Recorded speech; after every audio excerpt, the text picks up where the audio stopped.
সেই যে আগের ভিডিওতে বিজনির লক্ষ্মী পুজোর মেলার কথা বলেছিলাম, আজকে মেলাতে যাচ্ছি। সেই দিন শুধু মন্দিরে গিয়েছিলাম, মেলাতে যাওয়া হয়নি।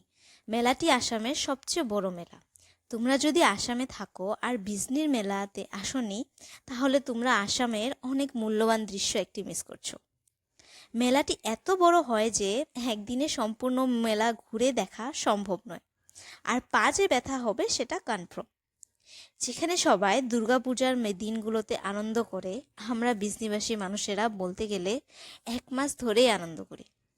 কারণ এই মেলাটি শুধু 1-2 দিনের জন্য নয়, অন্তত 14-15 দিন পর্যন্ত থাকে।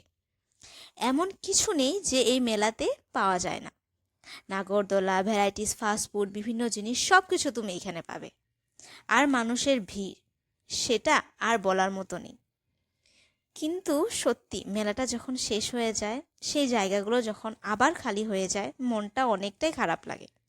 তবে মেলা তো আর 1 বছর থাকবে না, তাই মনকেও আবার সেই 1 বছরের অপেক্ষায় মানিয়ে নিতে হয়।